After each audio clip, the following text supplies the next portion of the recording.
Right, hello guys, back with another video again. So, got my model again, as per usual. So what we're going to talk about is another part of the series of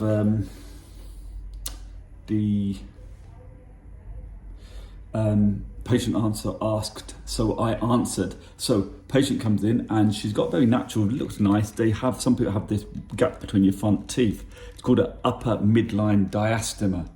So gap between the front teeth, midline, diastema space, upper midline in the middle. So what she said was, what can I do about it? And she goes, should I get something done? So it's basically like that. So I can't keep holding that position, so I'm just going to leave it like that. But if you can imagine the space between those two front teeth.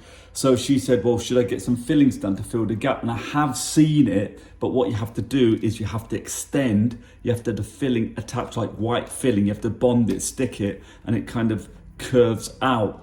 The problem is it's going to do one thing. Firstly, if you don't get the edge of the white filling or composite really perfect, it can form a ledge right near the gum, and that can cause what we call a plaque or food trap. So food and bacteria can collect, can lead to gum problems and potentially decay. Also, if you've got a gap between two front teeth, these two teeth are just separated but they're right kind of width.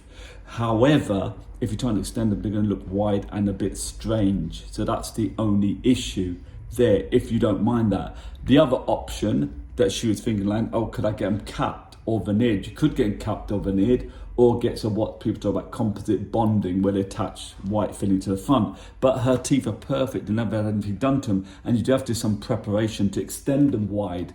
So that's going to involve some drilling down a bit or whatever the preparation with. I'm not aware, I don't know the specifics of composite bonding, but you'll have to shave some down, because otherwise you'll end up adding white filling, because all it is adding white filling.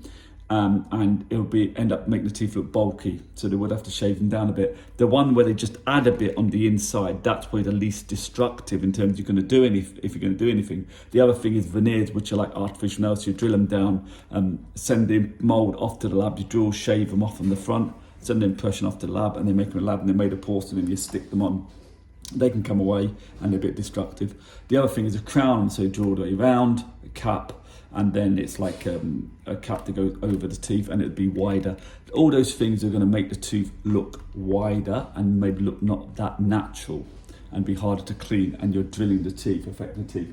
My honest opinion, if you can do it, is get orthodontic treatment. You could do maybe something possibly like Invisalign, where they attach little blobs of white filling, they push the teeth together, so the gap would be there and they push them together. Or you could do full train tracks, I'd imagine. That'd be something to discuss with an orthodontist. Probably wouldn't be cheap, but it'd be less destructive. You wouldn't be damaging the teeth, and you'd get a probably better outcome. Sometimes between the two teeth, there's some fibrous gum tissue. You'd maybe have to have a small procedure called a gingivectomy. Gingivectomy? Yeah. Remove the gum. It depends if the gum's fibrous, and sometimes the little bit of gristle you have in the middle of the lip up here can come down, and fibrous tissue. So it's called a frenectomy, when you lose the freedom, because it's the kind of skinny bit, the loose bit of skin that touches from your lip and comes down the top. It can be quite low down. She didn't have that, so she could probably just have it gap closed, and then she did a wire retain on the inside to keep it fixed in place. So just a quick one today. That was what she was asking about. My honest advice, if you have issue with the position of your teeth, get braces done. Do not start drilling your teeth down, because you've got to think long term. She's a young lady. I think she was about 18 or 19, and that's why I said get the braces done. Don't add anything to the teeth. Don't get them crowned. Don't get them veneered. Get some braces done. Close the gap. Even if it costs more, then, borrow the money, get whatever you need to do, see if you can pay in installments. I'm sure you could when it's orthodontics, so it takes a while. It'll be worth it. Then hold it in place with a wire retainer. You'd have to keep the area clean, but that to me would be the best option. Anyway, that's the video today. If you have any questions or queries you want to ask, just let me know in the comments, and we'll see you next time. Take care. Bye-bye.